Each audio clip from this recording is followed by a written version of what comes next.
दूर दराज के सुनसान और घने जंगल के एक वीरान गोशे में एक पुरानी सी झोंपड़ी आबाद थी। उस झोंपड़ी में एक जोड़ा रहता था। उनकी जिंदगी में सब कुछ था, मगर एक कमी हमेशा उनके दिलों को तड़पाती रहती थी। उनके यहाँ जितने भी बच्चे हुए सब बेटे ही थे, लेकिन कुदरत ने कभी उन्हें बेटी की नेमत से नवाजा ही ना था। आखिरकार उस जोड़े की दुआएं रंग लाईं। बीवी ने शोहर को उम्मीद दिलाई कि एक और बच्चा आने वाला है। वक्त गुजरता गया। दिन रात की दुआओं के बाद वो लम्हा भी आया जब उनके यहाँ एक बेटी पैदा हुई। वो इंतहाई हसीन थी। उसकी नीली आंखें जैसे गहरे झील का सुकून रखती थीं। उसके लब गुलाब की पंखड़ियों की तरह नर्म और गुलाबी थे। उसके चेहरे पर ऐसी मासूम रोशनी झलकती थी कि लगता था जैसे चांदनी रात का टुकड़ा जमीन पर उतर आया हो। उसके हुस्न जमाल की मिसाल ना मिलती थी, गोया सारी खूबसूरती एक ही वजूद में सिमट आई हो। एक दिन बाप ने अपने बेटों को आवाज देकर कहा, जाओ जंगल के उस पुराने कुएं से पानी लेकर आओ ताकि तुम्हारी छोटी बहन को नहला सकें। बेटे फौरन बर्तन उठाकर जंगल की तरफ चल दिए। वो सब कुएं तक तो पहुंच गए, मगर वहां जाकर आपस में बातों और खेल कूद में इतने मगन हो गए कि वक्त का एहसास ही ना रहा। घर में इंतजार बढ़ता गया। जब काफी देर हो गई और बेटे वापस ना आए तो बाप का सब्र जवाब दे गया। वो गुस्से में भिपर उठा और चीखते हुए कहने लगा, नाफरमानो, तुम्हें एहसास नहीं? मेरी बद्दुआ है कि तुम सब कवे बन जाओ। ये अल्फाज उसके लबों से निकले ही थे कि कुदरत ने उन्हें कबूल कर लिया। पल भर में उसके सारे बेटे सयाह परों वाले कवे बन गए और खौफनाक आवाजें निकालते हुए आसमान की तरफ परवाज कर गए। जब देर तक बेटे घर न लौटे तो माँ और बाप दोनों परेशानी में डूब गए। दिल ही दिल में सोचने लगे कि ये क्या हो गया। वो तो जानते भी न थे कि उनकी जुबान से निकली बद्दुआ इतनी जल्दी रंग ले आएगी। अब वो बेटे तो कभी वापस न आए, मगर उनकी जिंदगी का सहारा सिर्फ एक ही रह गया, उनकी नन्ही बेटी। वक्त गुजरता गया और बेटी दिन ब दिन बड़ी और हसीन होती गई। उसके चेहरे की मासूम मुस्कुराहट वीरान झोपड़ी को भी रोशनी बख्श देती। वो जंगल के अंदर दौड़ती थी और रंग बिरंगी तितलियां पकड़ती थी। कई बार तो वो अपने वालिदैन के साथ झोपड़ी के बाहर बैठकर खाने से लुत्फानंदोज होती थी। माँ बाप ने कभी भी फोना को उसके भाइयों के बारे में बताना बेहतर ना समझा और ना ही ये कि उनके साथ क्या हादसा पेश आया।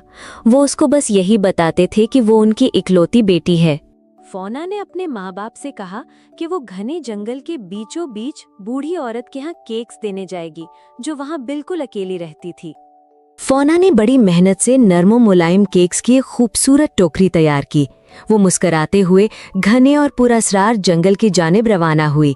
परिंदे चहचहा रहे थे, दरख्तों की ऊंची शाखें सरगोशियां कर रही थीं और हवा में हल्की सी नमी बसी हुई थी। कुछ देर चलने के बाद फोना एक पुरानी काई से ढकी झोंपड़ी के करीब जा पहुंची। जैसे ही फोना करीब पहुंची, दरवाजा चरचराता हुआ खुला और एक बूढ़ी औरत बाहर आ गई। उसकी आंखों में अजीब सी चमक थी, जैसे वो सब कुछ जानती हो। फोना कुछ बोलती इससे पहले ही औरत कांपती आवाज में कह उठी, अच्छा, तो तुम ही वो मनहूस लड़की हो जिसकी वजह से उसके भाई कौवे बन गए और कभी वापस न लौटे। फोना साकत खड़ी रह गई। उसके चेहरे का रंग उड़ गया और दिल तेजी से धड़कने लगा।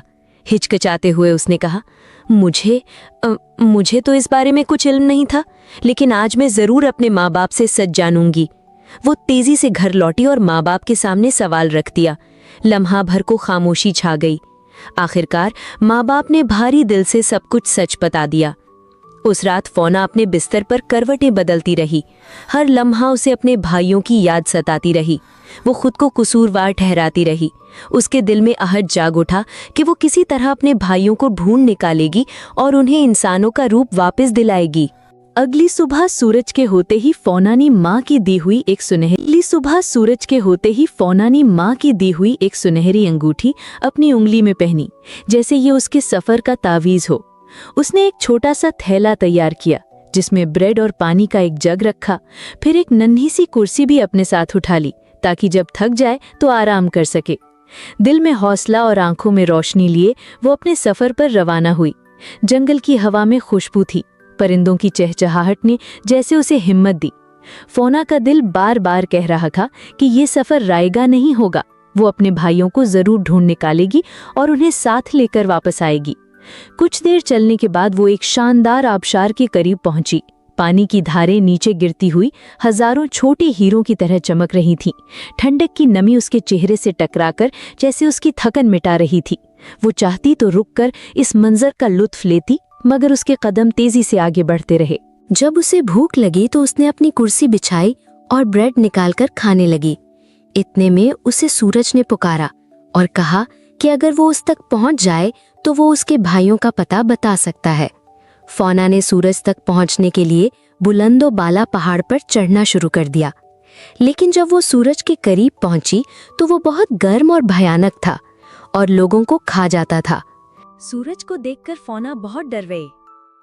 वो ये देखकर तेजी से नीचे की तरफ भागी। वो भागती और भागती रही, यहाँ तक कि रात हो गई और वो एक झील के किनारे आकर बैठ गई। फौना ज़ारो कतार रो रही थी। उसका दिल टूट चुका था, आंखों में उम्मीद के चिराग बुझने लगे थे। वो बार बार सोचती थी कि मैं आखिर अपने भाइयों को कैसे तलाश करूंगी। अचानक आसमान पर पूरा चांद उभर आया। उसकी ठंडी रोशनी में जैसे एक सरगोशी गूंजी। फौना, मेरे पास आओ, मैं जानता हूं तुम्हारे भाई कहाँ है। ये सुनते ही उसके सामने जादुई सीढ़ियां जाहिर हुईं जो आसमान तक जा रही थी। फौना बहादुरी से उन पर चढ़ी और चांद के करीब पहुंची, मगर चांद करीब से बेहद सर्द, भयानक और सुनसान था। खौफ उसके दिल पर तारी हो गया और वो तेजी से वापस जमीन पर उतर आई। जमीन पर लेटते ही आसमान के बेशुमार सितारे जगमगाने लगे, जैसे उसकी मायूसी का जवाब दे रहे हों। फिर छोटे नन्हे सितारे उसे अपने साथ आसमान पर ले गए। वहां सब सितारे चमकती कुर्सियों पर बैठे थे। उनमें से सरदार सितारे ने उसे एक हड्डी दी और कहा, ये शीशे के पहाड़ की चाबी है, वहीं तुम्हारे भाई रहते हैं। फौना ने शुक्रगुजार दिल से चाबी को एक कपड़े में लपेटा और जमीन पर वापस आ गई। अगले सुबह वो जंगल की जानिब निकली।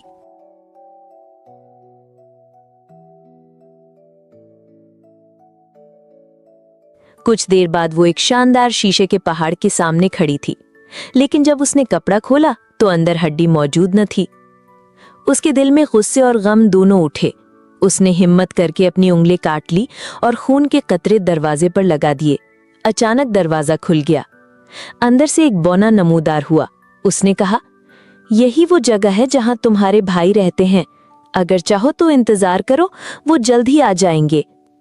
बौने ने मेज पर 4 छोटी प्लेटों में खाना और चाय के कप रखे। फौना ने हर प्लेट और कप से थोड़ा सा खाना चखा। फिर उसने अपनी मां की अंगूठी एक कप में डाल दी और खुद छुप गई। कुछ ही देर में 4 काले कौवे अंदर दाखिल हुए और खाने पीने लगे। जैसे ही उन्होंने खाना खाया, वो आहिस्ता आहिस्ता अपने असली रूप में बदल गए, 4 हसीन नौजवान लड़कों की सूरत में। फौना की आंखों में खुशी के आंसू झलकने लगे। अचानक एक भाई के हाथ में मां की अंगूठी आई। उसने चौंक कर कहा, ये तो मां की अंगूठी है, जरूर कोई अपना यहाँ है। फौना बाहर आई और रोते हुए अपने भाइयों को गले लगा लिया।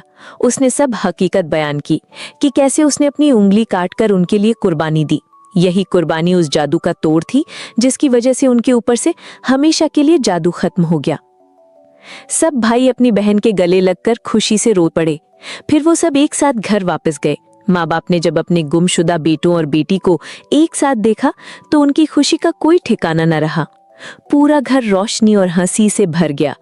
यूं फौना के कुर्बानी और बहादुरी ने उसके भाइयों को आजाद कराया और सब बहन भाई हमेशा के लिए साथ हो गए।